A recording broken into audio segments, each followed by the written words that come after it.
Good morning, everybody. Welcome, welcome. I want to welcome the Rosh Hashiva of Skokie, Hara Friedman Shlita. It's an honor to have you, not only online. I also want to welcome Rabbi Yaakov Elbogen. It's a pleasure and honor to have you, not only online and Shabbos.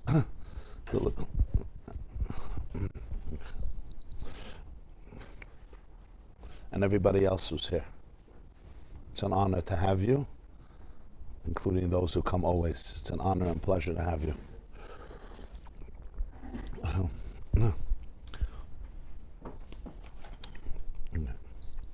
So, we began the Maimer of the Balatanya of the Alter Rebbe Likkutei Torah Chukas. I want to finish the Maimer, so we are in the middle of Perek Bais. Page 112, on top it says Chukas. Page 112, in the middle of Perek Bais.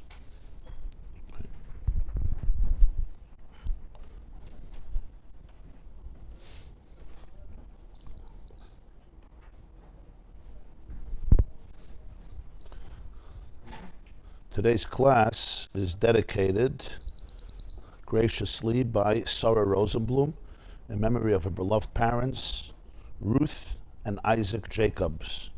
Aleim Hashalom Zecharnim Levracha, Tehei Nishmasam Tzura B'Tzur HaChaim, and may they remain an eternal source of light and blessing and inspiration to you and your entire family and all of the Jewish people. Larichis Yamim V'Shanim Tovos, thank you very much. So the Alter Rebbe in this Maimer, he begins with a few of the questions at the beginning of Chukas.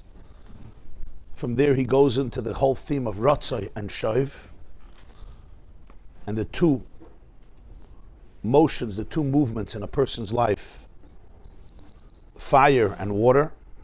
Ratzai is represented by fire, Shoiv is represented by water. Ratzai is the longing, the thirst, the yearning.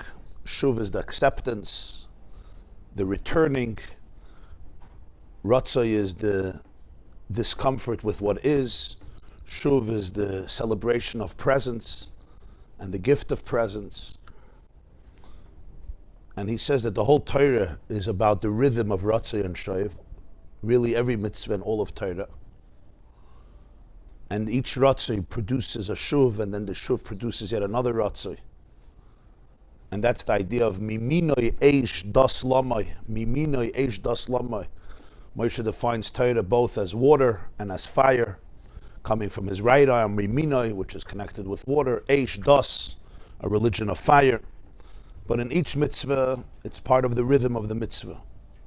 Because there's structure, Yiddishkeit is about structure, but it's not about structure. Structure can both, like we say or discuss often, structure can imprison infinity, can lock it up, or structure can channel it. It's very different. In one, structure becomes a trap, a prison. And it works for people who like prison. Or structure becomes a channel for infinity. And then that's the Ratzai and Shoiv, and that's what Torah and mitzvahs express.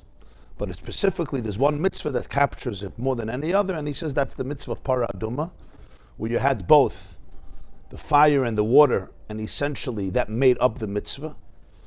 Because first you had to burn the entire cow, the entire red cow, till you have a mound of ashes, and then v'nasan alav mayim Chaim al keli, that to be a mixture with water.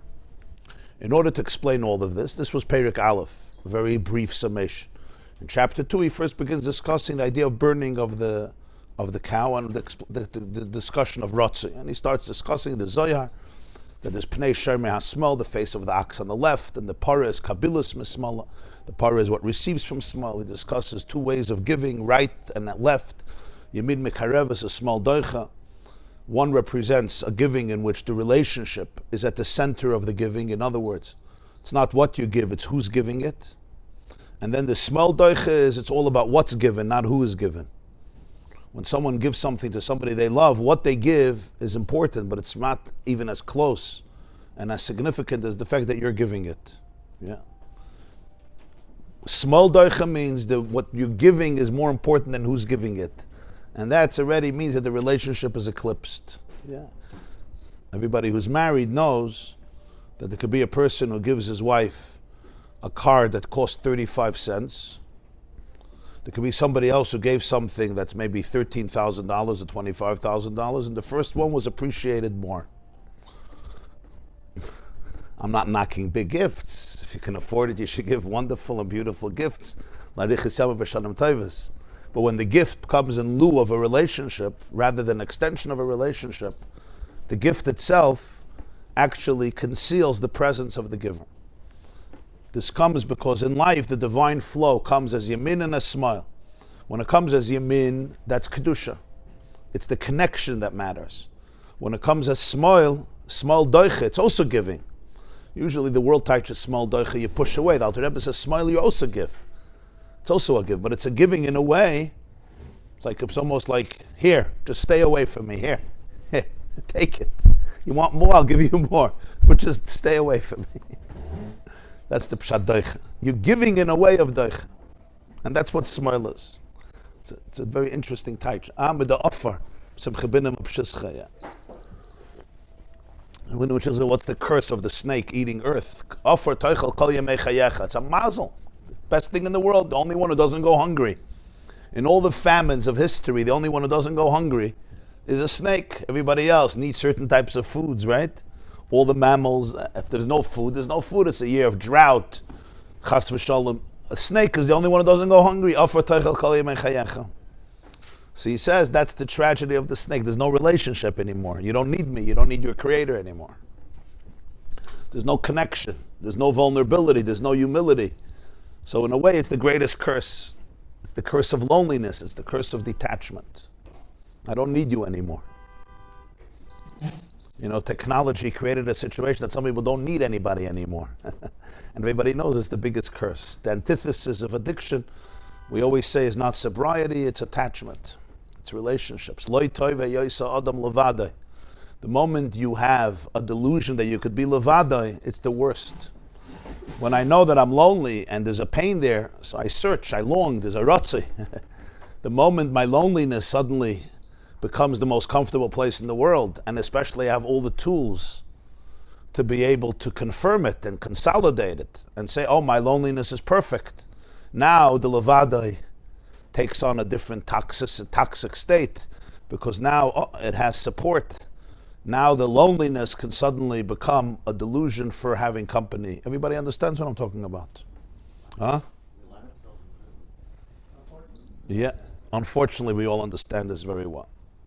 The 17-year-old who's locked up in a room with technology all day and no connection, right? There's all connection, but it's all fictional. It's all in cyberspace. It's all with people that are not real. It's all with people you don't have to face, you don't have to talk. I told you once, I was in Florida once. I went to pick up some food somewhere. It was a restaurant.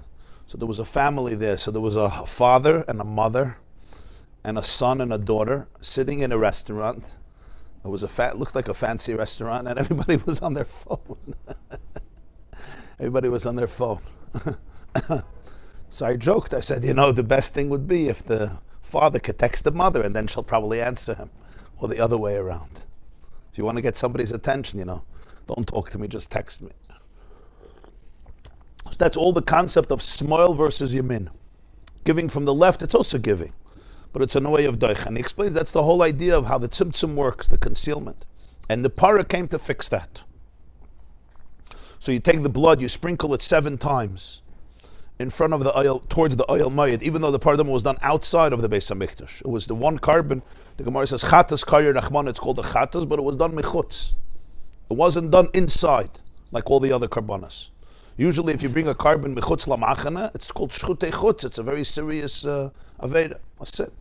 But here it was done outside, because this is the way that the energy came down outside of Kedusha. Now you're bringing the blood, you sprinkle it towards the Heichel, which means sublimating its energy, bringing the para back to its source, spiritually Pnei Shar of the vision of Yecheskel. The next step was burning it, and this went into the whole discussion of Chaimer and Tzura. Right, so I'm not going to get into all the details. You'll hopefully remember we did, I think, 2 classes on it. But everything has a Chaimer and a Tzura. Chaimer represents the raw material, Tzura is the form. in a broader form, it's not just in the physical sense, but it's in all aspects of the universe, in every aspect of life. You have the Chaim and you have the Tzura. The Chaim is always the pure reality, undiluted, not blended in, not entangled with anything else. That's Chaim. The raw, pristine material, you take it away from everything, including its form. Physically, we can't do that because every Chaim has a Tzura. But conceptually, we understand the concept that the form is not something that's intrinsic. Vaharai, you could change the form. And then there's the Tzura, the way it comes with all its forms, which means with all of its packages, everything that becomes connected to it. The idea of burning is that you're removing, everything gets disintegrated. And when everything gets disintegrated, you can see what is essential and what is not essential. That's what the burning represents here. So it's a very, very deep process, not an easy process, because this is the para. But to be able to take this para and put it through a crucible, so to speak, put it through a fire, so to speak. And the fire, I mean metaphorically. In the para, Duma was physically, but the concept in Avodas Hashem is metaphoric, to the point that everything that became attached is now gone. As he puts it, there's the Eish, there's the Ruach, there's the Mayim, there's the Afar. Hakal Hayim and Afar, you remain with the Afar, which is the Afer. Afar, the ashes, which represents the Yesod Afar. And then these ashes become a source of cleansing. These ashes become a source of cleansing.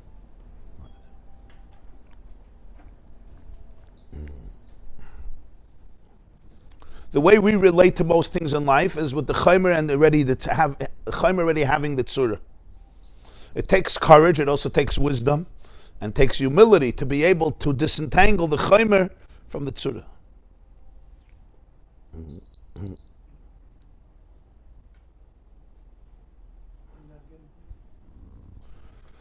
I'm saying in life, our Chaimer and our Tzura already come together, just like a table. The material of the table and the form of the table, it works together. We don't distinguish between the two. The same is true emotionally and psychologically and spiritually. The two already come together. It takes a lot of courage and wisdom and vulnerability to unblend, to disentangle the two.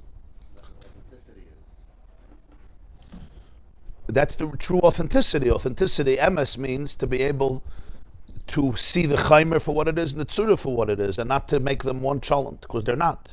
Even though they become a chalent, because Chaimer and Tzura always work together. Every Chaimer is looking for a Tzura in order to function a certain way.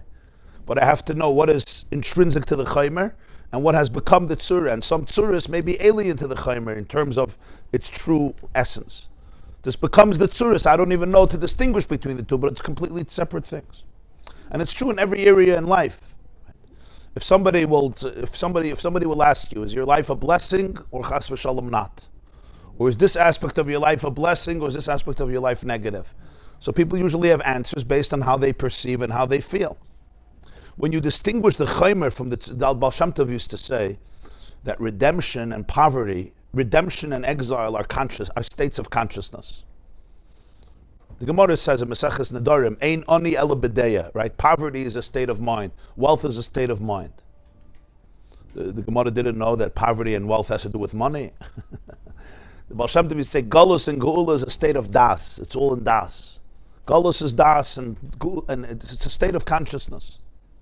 What does this mean? What about the objective reality? What does objective reality mean? There's the Chaimer of objective reality and there's the Tzura of objective reality. If somebody says, this was taken away from me in my life. I used to have this and now I don't have it. Whatever it may be. Maybe something physical, maybe something emotional. Yeah. And therefore it's defined as a horrible, horrible void, a horrible, horrible situation. That makes a lot of sense. But it's important to distinguish, what are you talking about? The Chaimer of it or the Tzura of it? The Chaimer of it are the facts that I can't argue with. There's certain facts. We live in a world. Obviously, maybe in a different world, the facts change, but we're talking about things that we can all relate to as a person. God gives us a certain body and perceives reality. These are certain things.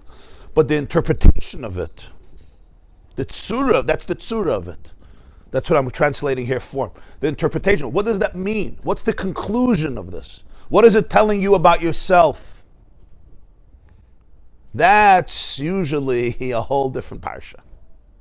Now, it's not easy to challenge that because I may be telling this myself for 50 years. So my Tzura, my Chomer are, as they say in Yiddish, geknippt und gebunden von alle Seiten. Inwei hagefen, beinwei hagefen, but it's not always a davar no miskabel. And sometimes if I stay stuck in my interpretation of what life is supposed to be, expected to be, indeed, it becomes miserable, not because of the circumstances themselves, but because of the tzura that I have given this chaymer. Now, it's not an easy thing. I'm not saying it's an easy thing to distinguish. It's the whole mitzvah of para aduma. But it's such a powerful thing because we create expectations of what life, what a good life means based on the tzura that we adopted. This tzura, even tzura literally, you have such a tzura, right? Tzura. I want my marriage to have this tzura. I want my house to have this tzura. I want my kids to have this tzura. I want my grandkids to have this tzura. I want my image to have this tzura. I want my schedule to have this tzura. Suddenly the tzura is taken away. You're left with the chaymer. So it's actually an opportunity to be able to say, why do I have to stay stuck in this tzura? Maybe I don't need this tzura.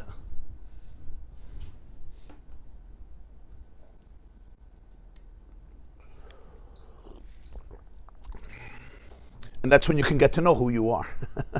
That's when you can get to know the chaymer without the tzura. Yeah.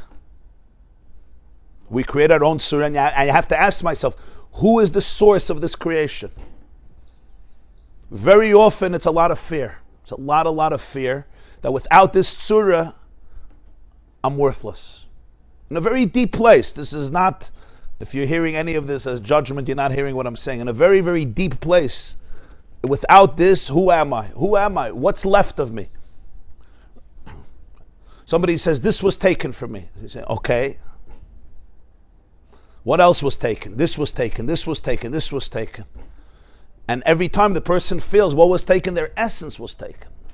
This is a demonstration of how hated they are, how stupid they are, how crazy they are, how ridiculous they are, how dumb they are, how petty they are, how babyish they are, how evil they are. Kol chad l'fum shura delay, whatever the tzura looks like. Wow. I didn't even see it that way. I just saw it as chaymer. But it's because we attach significance to it. What's that significance coming from? That's called interpretation. Interpretations are normal. We all have interpretations for everything. Right? This alarm is annoying. At least that's my interpretation. Probably a few of you agree. What's behind it?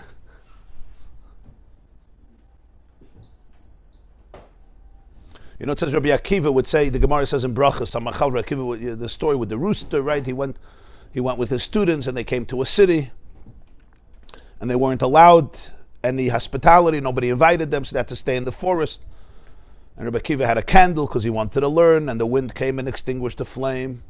And he had a donkey, and a lion was hungry, so the lion mauled the donkey, devoured the donkey. And he had a rooster to wake him up, and a cat came and killed the rooster. And Rabbi Akiva was saying, it's all good. So the story has a very happy ending, right? In the morning they find out there was an attack on the city and they were spared. There was no candle, there was no rooster, there was no donkey. Nobody can identify them, etc. If this has to do with the Bar Kochva revolt and the Roman war against the Jews, that's not so clear. Some people like to connect it. The Gemara doesn't say the details. It's in Maseches Brachos. So we all repeat this story. Rabbi Akiva had a munah and he said whatever God does is for the good. And that's true. But what was Rabbi Akiva really doing? Rabbi Akiva was not confusing the chaymer with the tzura. That's what he was doing. I don't know what, you're right away giving an interpretation. Okay, I hear. It's a pshat. Pshat is tzura. It's not the chaymer. The facts are the fact. They didn't allow us into the city. Because Rabbi Akiva had very good self-esteem, even though he didn't learn for 40 years. But he knew who he was. He didn't give interpretations. They didn't let me into the city because I'm not handsome enough, I'm not cool enough, I don't have the gift of gab, I don't know how to talk to people, I don't know how to communicate, I didn't know how to do it. If somebody else would do that, whatever it is, I'm not social enough, I'm very social. He didn't go there. Because he didn't go there, he can actually see the divine perspective. It's a very deep story. It's not Rabbi Akiva had, it's true Rabbi Akiva had emunah, but it's much deeper than that. Because the tzura, nothing was entangled with anything else, he could actually look at things with a purity, without a thousand pshatim. How do you know what it means? I say it means that God loves me. That's what I say it means. You're like, you're Meshuggah? This is what love looks like in your life? Because I already have a bunch of things. What my kids are supposed to look like, what I'm supposed to look like, what you're supposed to look like. That's all the tzura in the Chaim. But in that story, for example, not necessarily is he telling himself. You're saying it worked out good. It doesn't always work out that way. No, I'm saying Sometimes you're just thrown out of the city and you got nowhere to live, right? No, I'm saying the adjectives that you're saying using about, I'm not cool enough, I'm a loser. It's not a conscious thing. I know that you're right. Nothing. It's not conscious. Not saying, I'm That's why you can't judge it. It's not conscious. But the more when we talk about it, we bring it to the consciousness. You're right. Most surahs are not conscious. It's an instinctive sensation that comes with circumstances. My interpretation of it, my perception of it. And I have to pause, breathe, and almost like disentangle myself. And it's not easy. It's not easy. I'm telling you, because the tzura has already captured the chaimer. It comes together. It's packaging. You can't just take away the product from the package. All advertising is about packaging. Tzura is about packaging. It's packaged. This is evil. This is good. This is horrible. This is amazing. This is success. This is failure. Who decides success and failure? My insecurities and my community's insecurities. Thank you. I have other definitions for success, not my insecurities and my community's insecurities. This is fine for things that are subjective, but there are things that are objectively painful, objectively evil, objectively. The person's falling down the cliff, he's banging him on the way down, he's bloody, in pain, and he's supposed to get sympathetic because it's really not what he thinks it is.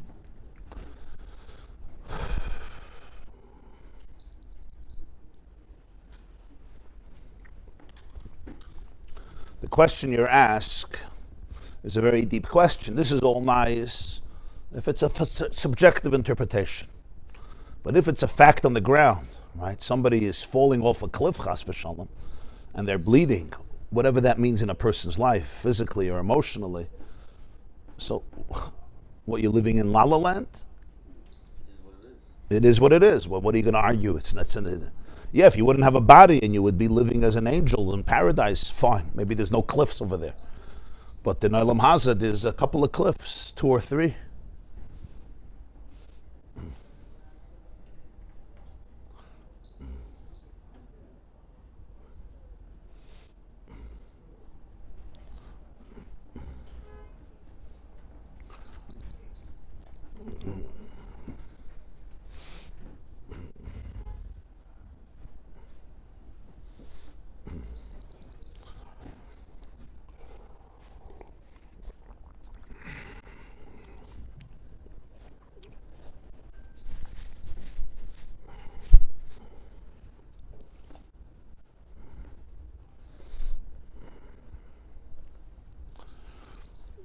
Now, it's a very sensitive question, and it has to be answered with a lot of sensitivity and tenderness, understanding how sensitive it is, and appreciating how sensitive it is.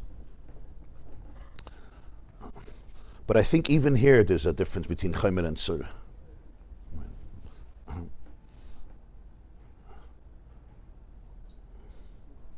Even here, it's also not black and white.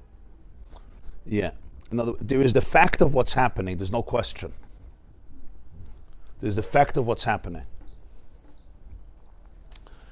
And there's the physical fact of what's happening. Something is uncomfortable or awkward or painful. There's the fact of the event that's happening. The physical impact on the body, let's put that. I can't argue with that. But right after that, every interpretation of that, every definition, and I'm saying this with a lot of sensitivity, even the word pain, the definition of the word pain That's a defined term that we introduce into the vocabulary.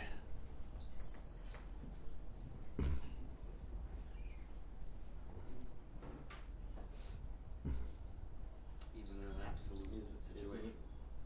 Part of our hardware. You said we know there is a signal which basically says pain. Alarm. Alarm. Or maybe it's not absolute. There's definitely a signal there. Is it interpreted as a pain? Maybe we should interpret it as a signal came. There's a signal, no question. There's a signal from a fact that the brain detects. This is a fact. My interpretation of it, though, is an interpretation. And the interpretation goes very, very deep. Now, very often that interpretation is very helpful. There's a reason we use the word pain. There's a reason. It's often very, very productive. Like the alarm, right? Like the fire alarm, or whatever the alarm is.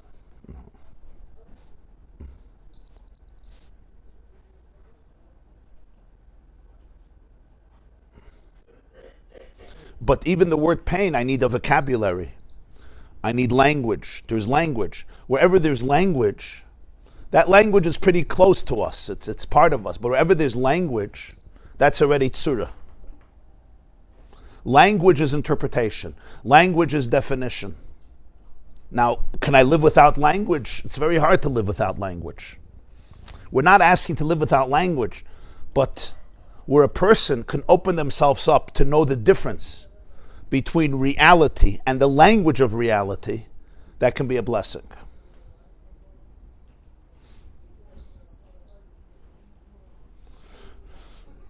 Now, one should never delegitimize a feeling. In other words, if this is my tzura, this is my tzura. I have to acknowledge that. We spoke Shabbos, we learned about the snake, the chash and the choshes. You don't delegitimize the tzura. This is my interpretation of it. But not denying it or repressing it also allows me step two. And step two is to be able to define this as the Chaim and this as the tzura.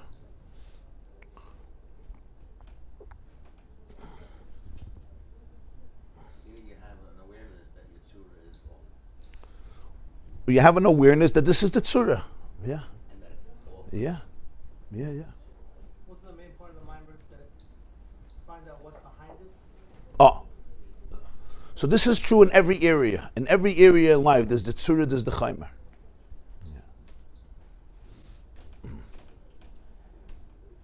It's inner work because the tzura is very, very ingrained. It's extremely dominant. It doesn't allow a chaimer without a tzura. It gives interpretation right away.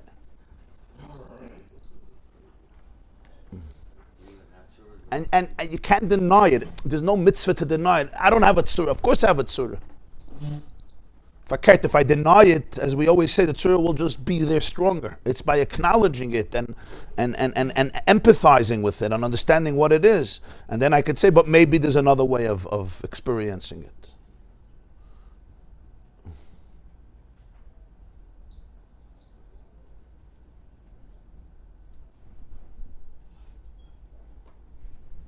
This is not to minimize the pain that people are experiencing, because we're human beings, right? But it just tells us that we live life with definitions, with judgment. Judgment, I mean in a sense of we define, this is what it is, this is what it's not. What's wrong with definitions? I mean, if you have pain, so maybe. I didn't say anything is wrong. Nothing is wrong. In many ways, it's constructive. The fact that the brain tells the baby, this is not good, it keeps the finger away from the stove. Don't do it again. Or you can reprogram yourself and say, pain means I shouldn't react. I should basically try to understand where it's coming from. Yeah. So it's not. So ultimately we go to interpretation. The question is which interpretation? Right. You're right.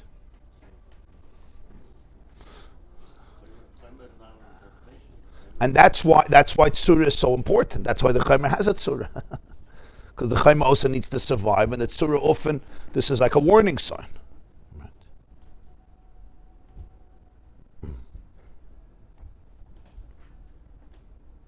But here again, there's the fact of it, and then there's the meaning I attribute it, the interpretation I attribute to it.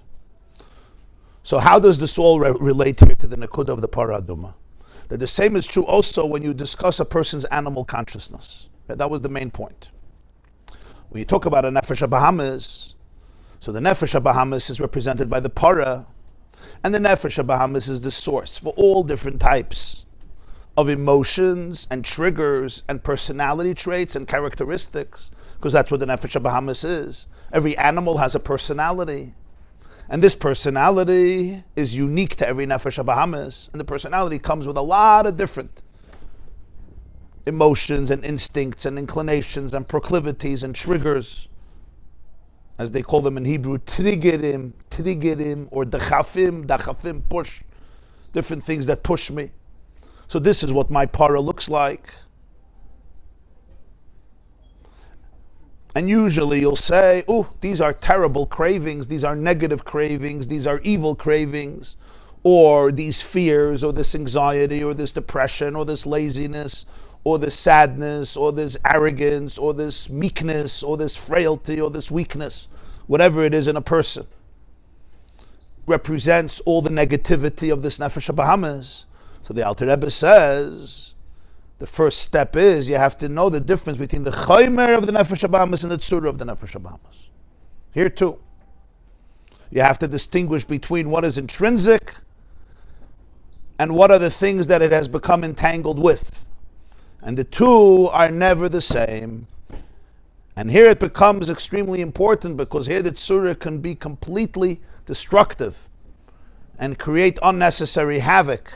And the worst is a form of shame and demoralization. Because what often happens is, maybe not often, maybe always, what often happens is that as a result of life and stories of life, the Nefesh HaBahamis' Chaimer is abducted or hijacked or sculptured into a particular tzura, and the two cannot be distinguished from each other anymore. So this is who I am, but it's not who I am, it's what I became. For whatever reason, however that happened, this became the tzura that became ingrained in the Chaim, and I don't even know the Chaim without the tzura, just like this table. I cannot distinguish the table outside of the shape of the table. This is my shape, this is what I became. It's like a sculpturer. The sculpturer takes the matter, sculptures it into a particular shape. You don't have the matter without the shape anymore. This is the only Nefesh HaBahamis I know. But if you can disentangle, if I can unblend the Nefesh HaBahamis from the sculpture, from the shape, you'll see it's not bad, it's not evil. As he puts it, the Nefesh HaBahamis itself has a koyach hamisava. It's a pure energy that craves. It craves. Where does that craving go to? It can go to a lot of different things. It's a koyach that's misava. That energy itself is a chaimer. It doesn't crave evil, negativity, poison. It was abducted and it became harnessed that way. It became sculptured into the Nefesh HaBahamis. But that's the koyach hamisava on its own is a chaimer. He says on the contrary, on its source it's kedusha. But there's a whole process, what he calls Shviras HaKelim, which we discussed. And each one Shviras HaKelim in their own way, where they become separated from its own source. And now suddenly it assumes all of these characteristics that may create and wreak havoc in a person's life on a small scale, in a big scale, in a very destructive way, or not such a destructive way apparently, but nonetheless, it's something that schleps away the Nefesh HaBahamis itself from its own core.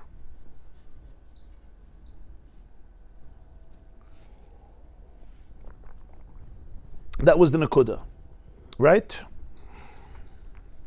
So you have to interpret it, you go to interpret it in a positive way. So first, I always need to be able to stop the bleeding. In other words, I cannot go back to the chaimer if I'm stuck in this tzura. I have to disentangle, and that's going to be painful, right? They call it with sometimes like withdrawal symptoms, because this is the tzura I'm used to.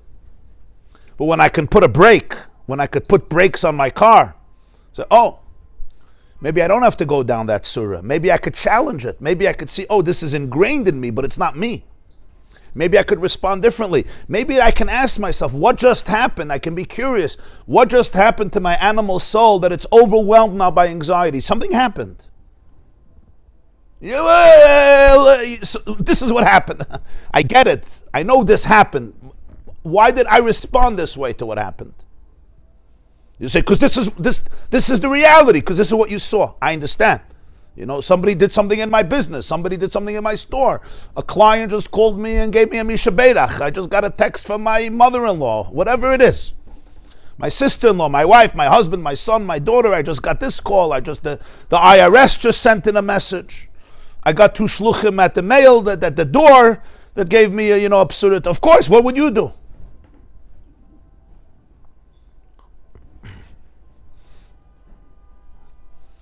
I'm giving a few examples, but you all understand the examples here are endless. So those are the circumstances that no question triggered my consciousness to respond in a particular way, and I have to honor that. I'm not going to deny that, because denying that is denying your situation and denying your body's experience of reality.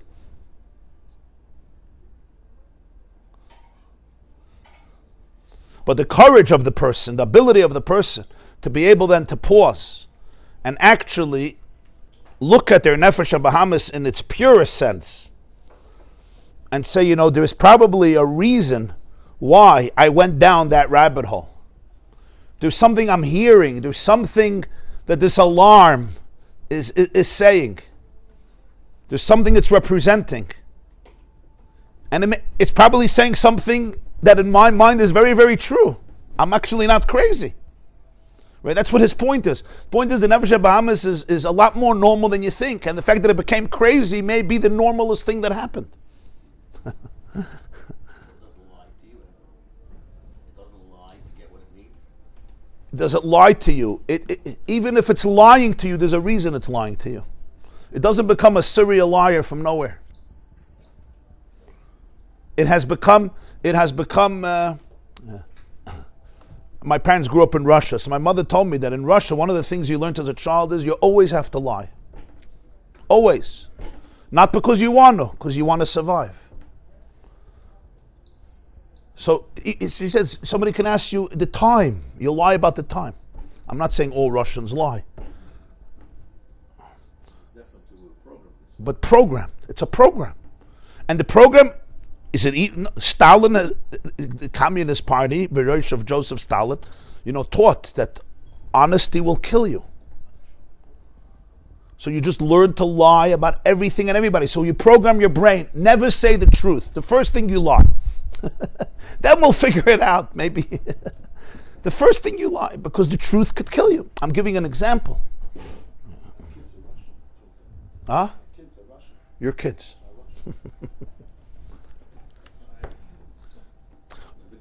So you could say you're a serial liar. It's true, I'm a liar.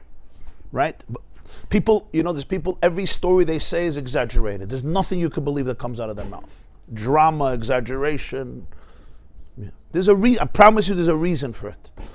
Right? The person that tells stories, there's nothing in the story that's going to be true without without fact checking. Huh? It's almost like they have to be dramatic. It's doing something. I'm telling you, it's doing something for them. One thing that may be doing for them, attention. If you tell amazing stories and you're doing it already as a kid and as a teenager, and people sit and like, wow, it gives them, it's giving them the nefesh habahamis. So you could say they're essentially liars and exaggerators and dramatists. They're not. There's something there. It's another coping mechanism. And the same is true with almost everything, especially anxiety and being overwhelmed and getting angry and getting jealous. And it's a blessing to be able to pause and breathe and ask these questions and say, where has this tzura become so entangled with the chaimer to the point that I don't know anything else? And this is especially true when it comes to very, very deep emotions that we take for granted, but they are become the template of the nefesh habahamis. It's like its image. But it's not really its image. It became the image. We're born into that template and we develop it and it's sometimes not even our template. It could be our mother's template, our father's template, a lot of other things. Yeah, what do you want to say? In the computer science, there is this concept of interrupts. So basically, Right. because we can create the new stories. Right. Now, some people say, I don't have time for this. I have to live. Somebody got to pay bills in this house. You sit here waxing eloquent, right? But it's like the guy who says, I don't have time to eat because I have to make money. I don't have time to exercise because I have to make money.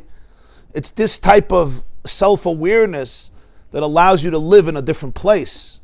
What you're going to do in the next half an hour is going to be of a completely different quality when you know the difference of your Chaim and Yitzhak than when you do something for 50 years as in blindness. He's asking himself, money. Yeah. So this is the Nekuda. So this is the Sreifas Apara. But again, if I'm going full speed on my car, there's no way of even beginning this process. This always begins with a process, and this is called in Chassidus iskafia.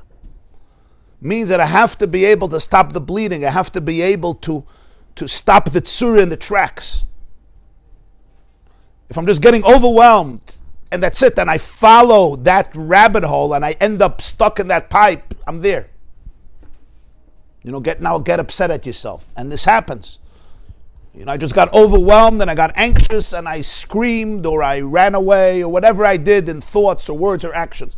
This is the ability to be able to start the unblending process. And that's why he says a person needs to take control of their maisa, of their dibur, of their machshava.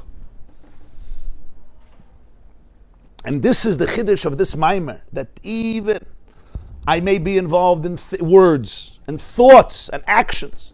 These actions may be in yanim asurim, things that are prohibited, means things that are immoral, things that are against the ratzon habayra, or machshavas, or diburim and maisim. But that's not what the Nefesh HaBahamis is really searching for. It's not. That's the good news. On the contrary, the Koyach HaMesaveh comes from holiness. It got lost in translation. If you want to say it, this is a little more abstract, but I'm just going to summarize it. And that is, if we only had a Nefesh HaLekis, which is a Chelik HaLekami Mal, so then the only definition of reality would be and is dveikus, oneness with truth.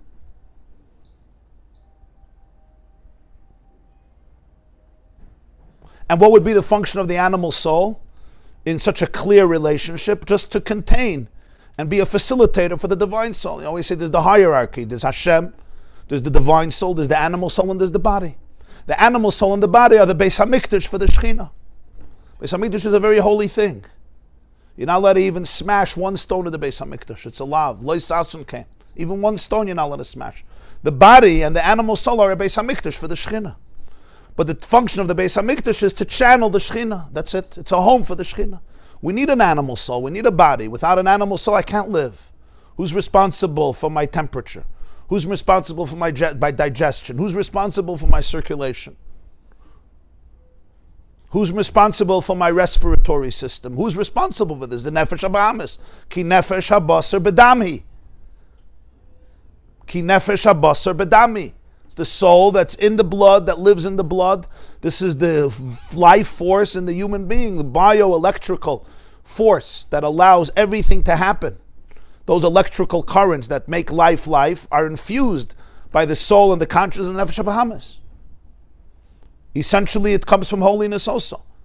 But in the concealment of God in this world, and in the soul becoming separate from its source, at least to some degree in the sense of how it's felt consciously in a person's life, in that sense of separateness, an animal soul consciousness is born, and it's a consciousness of separateness, and now it needs to invest its energy in believing that it's a powerful being as a separate being, and it develops a whole host of philosophies and emotions and coping mechanisms to justify life as a separate entity, which is really a counterfeit life.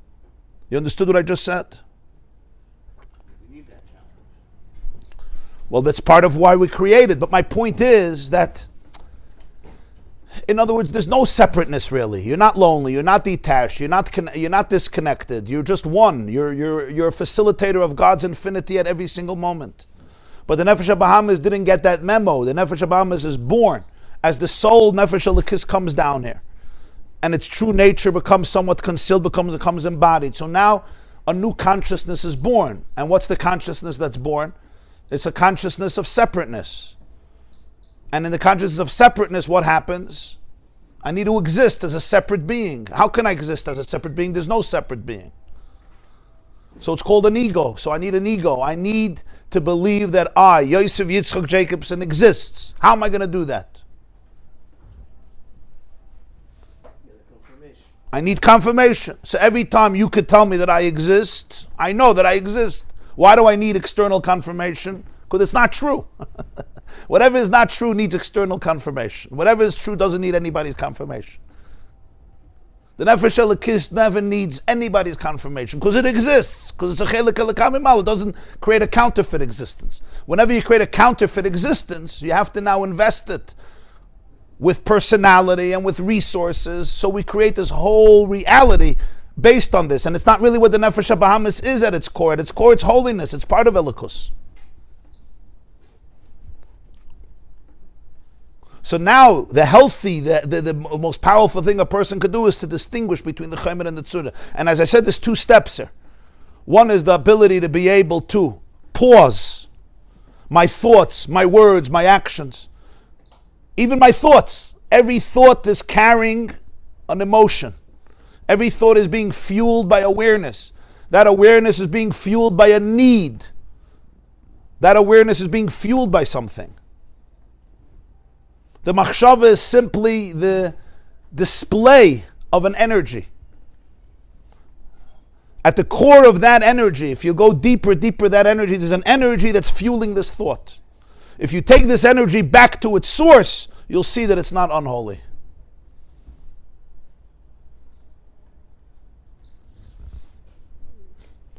It's a search for survival in a very, very crazy and difficult and cruel world. It could be that you're a tzaddik. Sometimes a 4-year-old knows you have to be the tzaddik in the family. You know those 4-year-olds? You're going to be the tzaddik in the family. So your schema is that you're a tzaddik. You never fight with anybody. Your father loves you. Your mother loves you. Zayd and the Baba say you're the quintessential nachas. You're the one who comes on with the report card, straight A's. The principal doesn't talk to your father till your wedding because you were so good. There's no such a thing. You missed the bus. You become the tzaddik. You're the tzaddik in class. You win every midas, toivas, pras. Everything.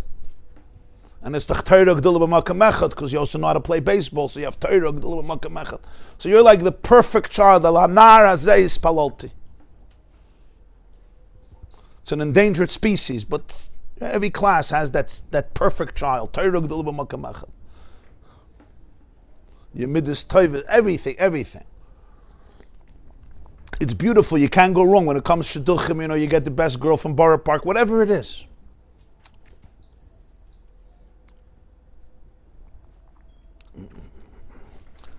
But sometimes it's also a coping mechanism. Sometimes it's a complete coping mechanism. My coping happens to be a good coping mechanism. I'm the tzaddik. As a tzaddik, now you're good. But essentially, I'm still living inauthentically. I'm not living with myself. It's a very hard life. I don't even have the vocabulary, another vocabulary. This became my tzura. It's a beautiful tzura. It's a nice tzura. Tov l'shamayim, tov l'briyas. Everybody likes you. Everybody loves you. Huh? This is not judging. There's nothing wrong. This is not about wrong. But reality catches up to everybody, Reb Avram.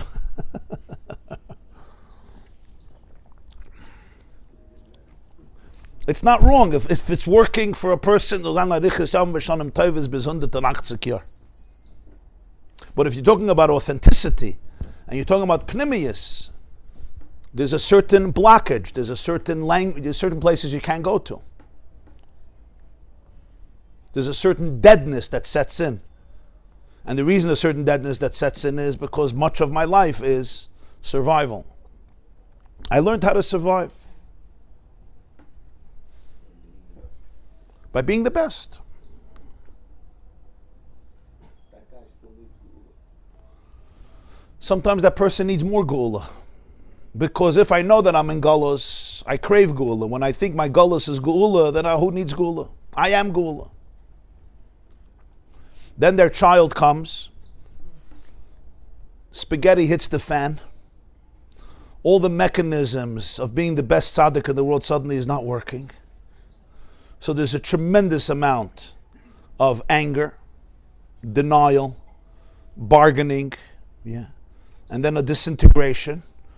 But then the person could say, wow, what became my tzura? What became my survival skills to be able to make me feel like a good person because I needed to feel good.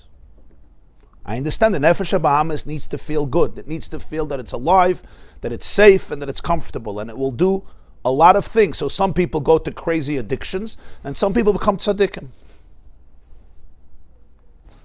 I don't want this to sound chas v'sham that I'm comparing, the perfect guy in Borough Park to an addict who's destroying his family. But, but what I'm saying is, we have to understand that coping mechanisms sometimes look very, very holy. But they're coping mechanisms.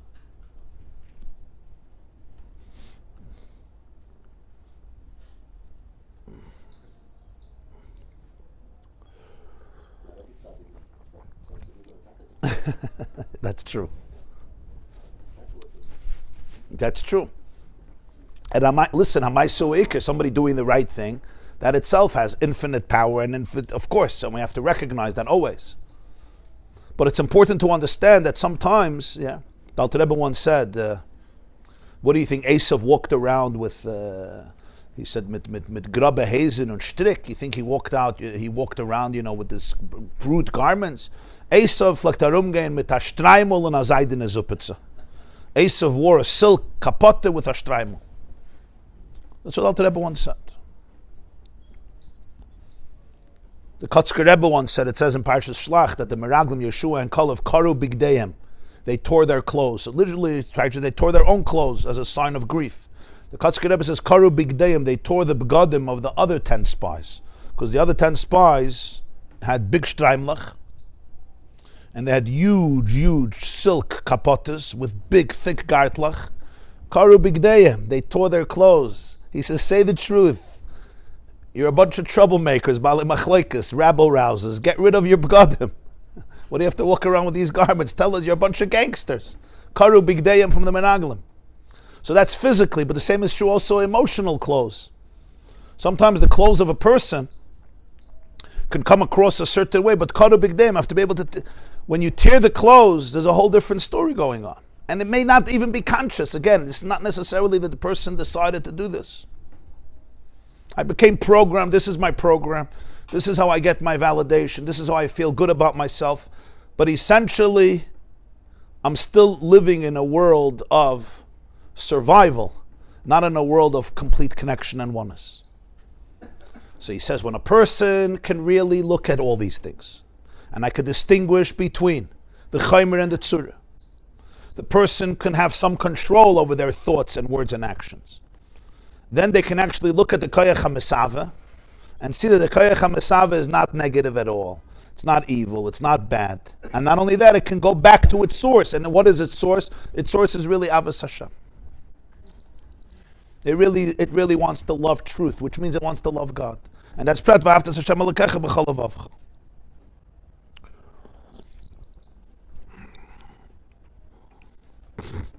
These are the two stages, Iskafia and Ishapcha. Iskafia is the unblending in awareness. Ishapcha is the transformation in emotion.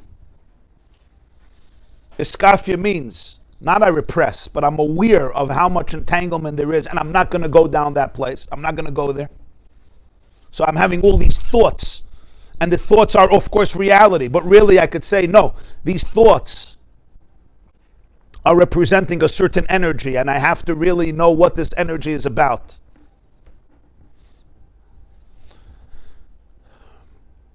and distinguish the pure energy and the thought that is capturing and hijacking that energy, even though it becomes one big challenge and it creates anxiety. But the thought itself is a keli for a ratzon, and at the core, the ratzon is not evil. In fact, this very ratzon that this machshava is feeding off of comes from kedusha. And the iskafia means I can hold space for it without identifying and becoming one with it. And that's very powerful. Can you hold space for your thoughts without following each thought down its highway? I can hold space for it, but there's an I outside of the thought, or outside of the words, or outside of the actions. I don't have to go down these thoughts and words and actions. I could just hold space for them. And then there can ultimately be ishapcha, which is the transformation.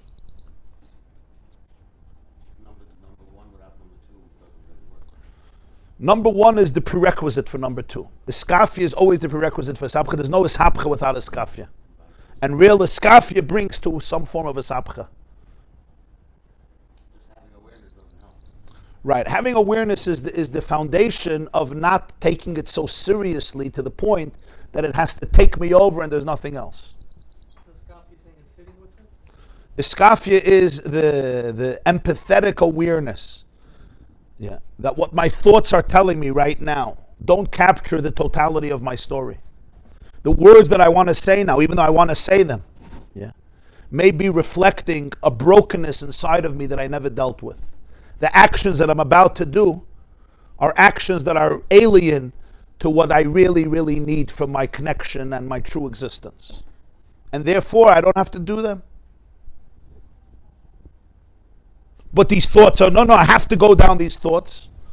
That's part of the incessant obsession that this is the only tzura I know. It's a tzura. What's the real Chaim? What's behind it? You'll take a look. You'll see. It's not so simple.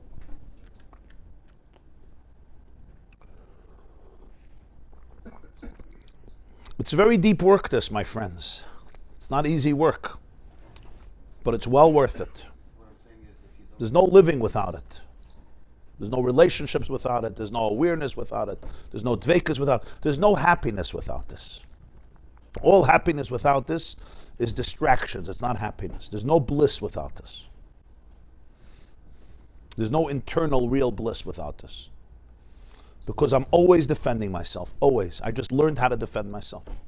Every conversation is a self-defense. Every interaction is self-defense. It's all self-defense. I'm just defending myself. I'm just dodging bullets here or there. Again, in different ways. This is like really letting go. It's just simply letting go. Yeah, always, yeah. Yeah. So iskafia is not sitting in one place. Iskafia is actually moving into a different direction. But even if there's no transformation, the word iskafia comes from the word kaifa, lichfois. But it's not a force as that I force you.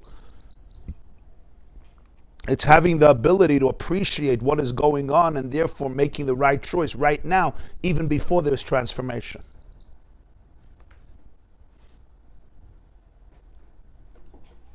You understand what I'm saying?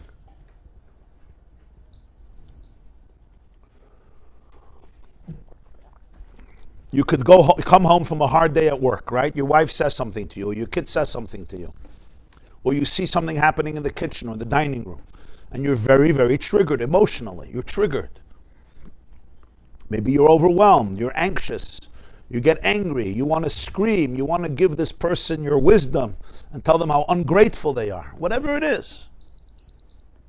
And those are very real thoughts and very real emotions. And they're coming from a nefesh habahamis that feels that its survival is now in question. Fine, I get it. So what does iskafia mean? Iskafia means there's more to the story. Let me pause, let me breathe, let me understand one thing. And that is that I may be reacting to my own inner sense of inadequacy that has just been triggered. So this is the tsura that my nefesh habahamis takes on, and for me this is survival. But you know what? Maybe I am bigger than I think I am. Maybe I am larger than I think I am. Maybe there's much more to me than I think I am.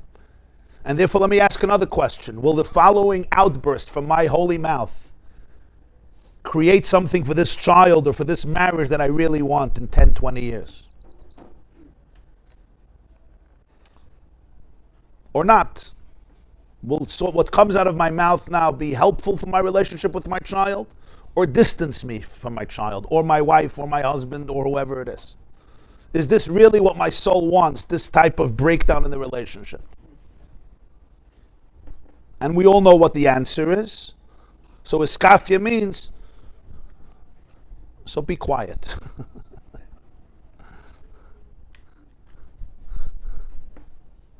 It's not repression. I hold space for everything. And with empathy, I say, I'm going to choose a different path. I'm not going to go down these thoughts. I'm not going to go with these words. I'm not going to go with this action. And it's even as simple as resisting a piece of food. I want this piece of food. There's no question. My nefesh habahamis wants this piece of food. The doctor said it's not good. That's the doctor's problem. The nutritionist said it's not good. Who said to go to the nutritionist? I want it. I get it. It's true, I want it. All of us know that food is very often not used for food. Food is used as a source of entertainment, validation, bliss, enjoyment, God, religion, paradise, fulfillment, relationships. If food was done in order to do what it's supposed to do, right? So you would eat lettuce. The black and white at the bris, I need, like you need to become a kangaroo tomorrow. So, but by Nefesh Habahamis says, no, of course you need it. This is going to be the source of Simchas HaChaim. You eat this thing, you're going to be a happy human being. For how long? 2.5 minutes, till the next piece of cake comes around. So what is it? It's benign, okay, you're not destroying anybody's life, but essentially what is it? My animal soul this is its mechanism. This is how I get my fulfillment. So if I could look at this, what does iskafia mean? Iskafia means, do I really want to eat this and have to sit in the bathroom for 2 hours and then be in a bad mood for 7 hours? And then feel dead and numb for another 8 hours? So iskafia means I taka want it, but I'm going to follow a different trajectory. It's not ishapcha, I didn't transform anything. And the same is true in all other areas in life. So those are the stages he's talking about. For this, I always have to know the difference between the chaimer and the tzura. Always. It makes sense, all this, it resonates.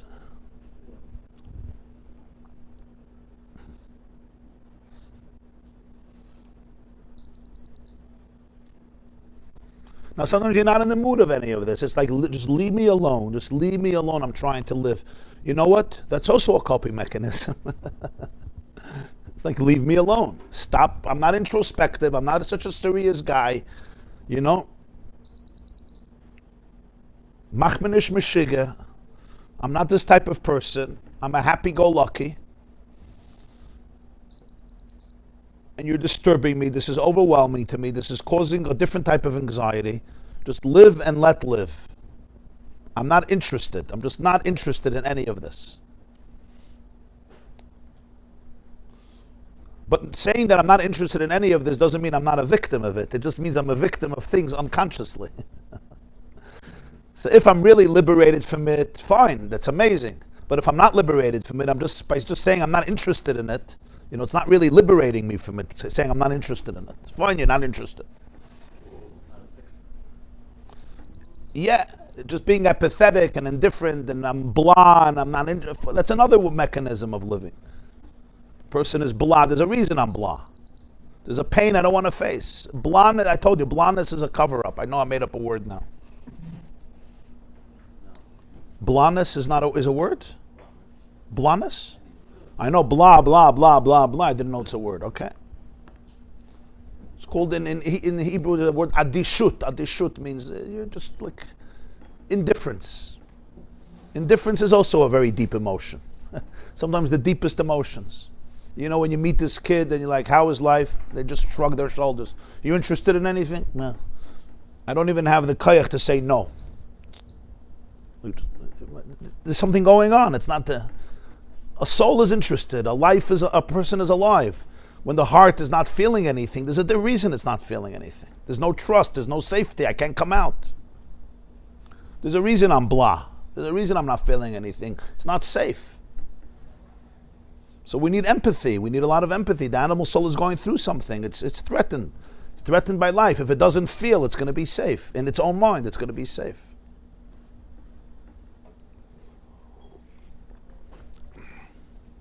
Okay, I thought my summation is going to be 5 minutes. So let's learn a little inside for a few minutes. I know it's late. What time is it? Oh, wow. Okay. We're holding 112, the second column. Which line are we holding? V'zeu inyan Shema Yisrael. The line starts from Mebchinas Eskafia. It's like 15, 20 lines from the bottom. V'zeu inyan Shema Yisrael.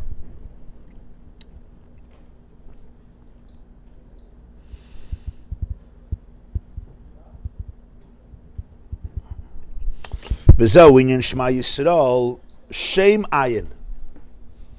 Really, this is what Shema Yisrael means. Shema is 3 letters. Shem Ayin. What does Shem Ayin mean? It means to hear, Shema. But also, it's a combination of Shem, which is a name. Ayin means 70. Dihine Ayin Rapsi, the Ayin and Shema, in a Sefer Torah, you have different sizes of letters. So you have a letter that's Rapsi, it's larger, or regular, or small. So Ayin Rapsi means it's a large Ayin, from the word Rav, Rapsi. Ayin Rapsi zeu Zayin midas de kedusha haklula miyud v'zeu ayin nefesh de Yaakov. The 7 midos of holiness, each one encompasses 10, because you have Chesed, you have Chachma shebechesed, Bina shebechesed, Das shebechesed, Chesed shebechesed, Gvura shebechesed. So when you have 7 times 10, because each one encompasses 10, you have 70. Those are the 70 souls represented by Yaakov. As Yaakov comes down with 70 souls to Egypt, that's the original family. So it's spiritually, it's representing the 7 midas, each one encompassing all 10 spheres, all 10 koiches. Vaydei shviris hakelim shaya bezayin midas hanal b'china zayin malkin kadmoyin de toyo deretz edem. Vayimlich vayamos nishavu mizah midas rois gam kenayin b'chinas. On a spiritual level, the 7 midas go through a shviris hakelim, a breaking of the vessels. This is known in Kabbalah as the world of toyu, the world of chaos, which went through a chaotic disintegration. In the Parshas Vayishlach, we speak about 7 kings of Esav. Eila malachim asher molchu beretz edem lefnei melech melech lebnei Yisrael. Each one it says Vayimlech Vayamas, Vayimlech Vayamas, Vayimlech Vayamas. 7 times. He reigned and he died, he reigned and he died. This is the end of Vayishlach. So in the writings of the Arizal, this represents the 7 midas of Olam HaToyu, which all went through a death, which is what breaking here means. And the concept of death is that the original pristine identity is completely disintegrated. And that's the Vayimlech Vayamas. So he says, from this come the 7 midas royas, also 70. They also encompass 10. So you have the 70 souls of Yaakov, and you have the 7 kings of Edom from Esav that also fall. They fall and they experience the midas royas. So what is he really saying here? That the midas royas, the bad midas come from the holy midas. They just went through a process of shviras hakelim. Now this is very profound, because what does this mean? What's shviras hakelim? Shviras hakelim means the breaking of the vessels. Whenever you break something, so a fragment is still part of the whole, but it's not recognizable as part. It comes from there, but you don't see that it comes from there. So the difference between Toiv and Ra, the word Ra in Hebrew, doesn't mean evil. Ra, in Baba Kama, you have Kaisel Ra'ua, a flimsy wall, a broken wall. Ru'us Ruach, it says in Kaihelas. Ru'us Ruach means brokenness. Ra means broken, fragmented, scattered. In the fragment itself, there's always midas royas. Midas kedoshus, holy midas, means a whole self, not a fragmented self. That's why he says the 7 midas royas come from shviras hakelim. What does it mean from a fragmented self comes midas royas? That is midas royas. Midas royas means midas that are not bad, they're broken. And therefore they can also become bad and destructive and even monstrous. But essentially it's all rooted in a vision of, in an experience of fragmentation. When the self is not whole, it's fragmented. That's what midas royas means. So this is an incredible interpretation. When you have a midah ra, there's a fragmentation in the self. Whenever the self is whole, mean pre-shviras hakelim, the midas by definition are holy midas. What does it mean they're holy midas? They're part of wholeness, so they're seeking wholeness, and they're craving wholeness, and they search for wholeness, and they express wholeness. Love is a frequency of wholeness. Attachment is a frequency of wholeness. Generosity of spirit is a frequency of wholeness. Bliss is a frequency of wholeness. Humility is a frequency of wholeness. You see? All of these. It's a frequency of wholeness. You're in the frequency of wholeness. Shame is a frequency of brokenness. Guilt is a frequency of brokenness. Selfishness is a frequency of brokenness. This is very important. Self-centeredness, it's all a frequency of brokenness. Anger, jealousy, hatred, animosity, right? Negative, toxic competitiveness. Anxiety. What's anxiety? It's a frequency of brokenness, of fragmentation, of loss. I'm not part of a whole. I don't even know where I am. I'm just lost. I'm anxious. I'm never in a state of wholeness. You know, you come into a wedding and you're having social anxiety. What does that mean? It takes you away from the wedding, right? It takes you away from wherever you are. Anybody knows about social anxiety? Doesn't let you be here. There's no wholeness. You come into a place and you're part of the process, right? You go in, you're there, you don't feel yourself. You're part of wholeness. Kedusha doesn't feel itself. There's no self-consciousness because it's not broken. It's part of wholeness. Klippa always feels itself because it has to, am I here, am I not here? Self-consciousness, anxiety is just a way of telling myself that I'm alive. Poor guy. You understand what anxiety is? Anxiety is, it's a new definition for anxiety that we're learning now. Anxiety is, I need proof that I'm alive. It's almost like it's my desperate, and it's almost you have to give it credit. It's my desperate attempt to say I exist. I'll prove it to you. I'm anxious. If I didn't exist, why am I not anxious? Why am I anxious? If I didn't exist, why am I anxious? So it's a self, but it's a broken self. It's a fragmented self. All midas rayas come from shviras hakelim. It's the same midas, but it's the way they cope being broken and fragmented. So the worst thing you could say when you have a midah ra is that this is who you are. It's not who you are. There's a brokenness that developed in me. There's a shame that developed inside of me. And this became the protector of that reality, of that distorted reality. So it's the same midas. This is the ayin soul, the 70 souls of Yaakov, and this, which also begins with Yaakov Avinu, but it branches into 70. And then you have, as he says, the Sheva Malachim of Edom, when they come, they each have 10. Because every midah then has a philosophy. Brokenness has a philosophy, because in order to remain broken, it always has to have a philosophy. Without a philosophy behind it, it can't maintain its identity. Yeah. So you always need to bring the midas rayos back to their source. What's their source? The ayin rapsi, the large ayin of Shema, which is the ayin of Kedusha. That's large because it's rooted in infinity. So it's represented by the large ayin. The hinek sivu bekashta mishamas Hashem alakacha misham daika. Moshe Rabbeinu says in Veschanan, even when you'll be scattered away, far away, ubikashta mishamas Hashem alakacha, you're going to search God from there. What's there? Karush Sham Pari Melech Mitzrayim, Kiloshin Shamu Makam Asitra Achre, Kiloshin Zod over Shecham Amishladis Beds Bar Shemer Love Kihuza, Viev Shalem Mechachrak Alakudish Baruch Moshe Kosov Zeke Liva and Veuk Mikimilai Kolaritz Kvoider. Aval Makim Mishkana Klippus Urachik Moidleche Nikro Sham, Kalemer Amuk Ma'oid Lamata. Vizav Kosov Sham Yamusu, Sho Makam Amisu Shviris Akelim. V'zeu bikashtem mishamas Hashem alekecha matzasa. Ki leis hasar panim minei v'lechen gam b'chinas sham yuchlu limtzias Hashem. Aideu bikashtem es Hashem litzikal Hashem batzar lemum kedeliver b'chinas tshuva. Wow. Ubikashtem mishamas Hashem alekecha. What's misham from there? From the place of the darkness, that's where you have to find God. And he explains what's the idea of sham. The only thing you could say zeh keli v'anveyu is Hashem. Because that is reality. Wherever it is, that is reality. So you could say, Kihuzet's this. Klippa is always with a cover-up. There's always a cover-up. Something is covering up. There's always something in reality that's being covered, that's being eclipsed. So it's Sham, it's there. It's not Zeh, it's not here. That's what he says. That's the difference. So he says, Sham is the place of Sitra Achra. It's always there. It's there. Lashon Zeh, which means you could point with your finger wherever it is and say, this is it, this is reality, this kol niseyan Hashem. To put it in different terms, in order for klipa to exist, it always has to cover something up. If you want to remove all cover-ups, and what is the reality, it's not going to be able to exist. Something has to be manipulated, something has to be exploited, something has to be covered. And that's where brokenness comes from. Brokenness comes from because the truth of oneness is eclipsed. So I feel broken, I feel fragmented. That's the place of Sham. V'sham yamusu. So he says, in Sham, that's where there's death. Always in Sham. There's no transparency. Emotional health only happens in transparency. Transparency means everything is open. When all cover-ups are gone, what are you left with? You're left with kedusha. Zeh keli v'anveyu. Zeh keli v'anveyu.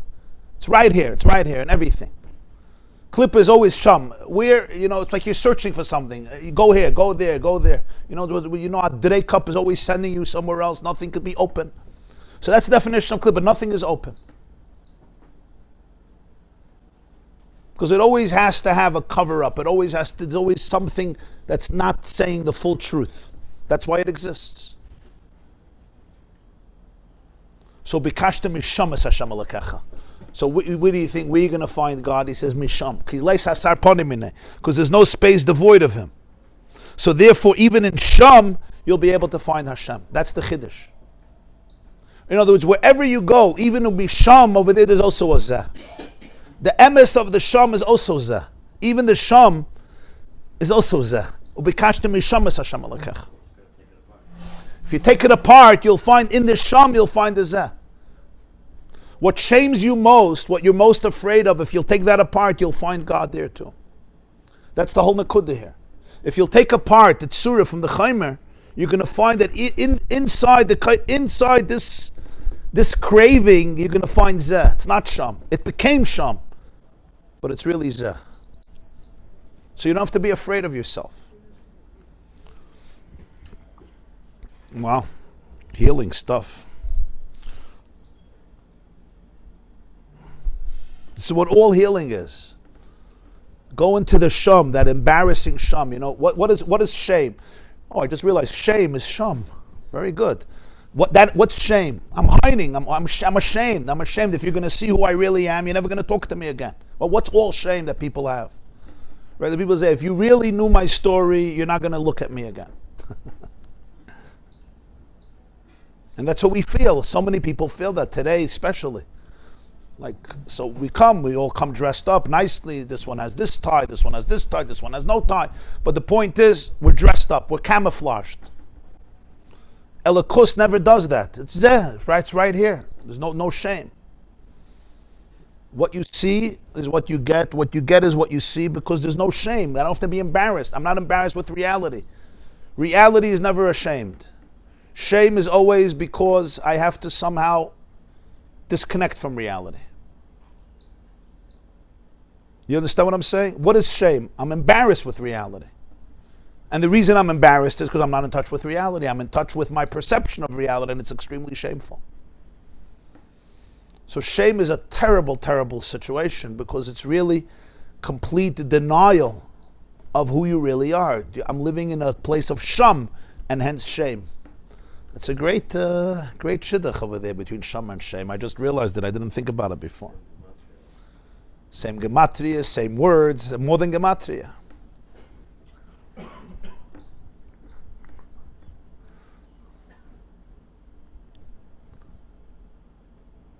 So your typhus. So this is that's why all klip is rooted in shame. What makes a developer klippa, a shell? Shame.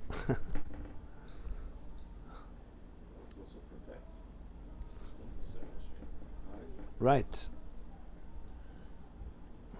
I can't show you who I really am. He knows the reality. Because I think it's bad. Right. That's why I can't go. Because of my perception of brokenness, which is so bad, I can't show it to you. So I create something else. It's not only my perception that I'm bad. He knows the world. Yeah. He knows the world and say, you know what, I better protect myself. Yeah. Thank you very much. Yeah. And what does that do to a person? So now I create all these midos in order to protect that shame. But it's all rooted in shame. And then I feel guilty for the shame, so I'm even more ashamed. And it's all rooted in the fact that there's no zeh. So now the question is, what do you do with this? In that shame, in that sham, you'll find God. Why? Because essentially, if you look deep down over there, you're going to see purity, you're going to see goodness, you're going to see innocence. Sham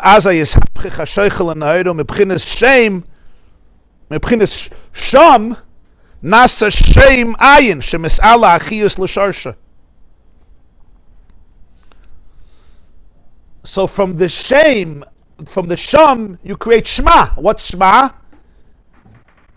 You bring it back to the ayin rapsi. You bring back the 7 midas of sham, of shviras hakelim, back to the ayin rapsi, back to the soul of Yaakov's family. It goes back to its sharsha, and that's what the burning of the pot tefer is.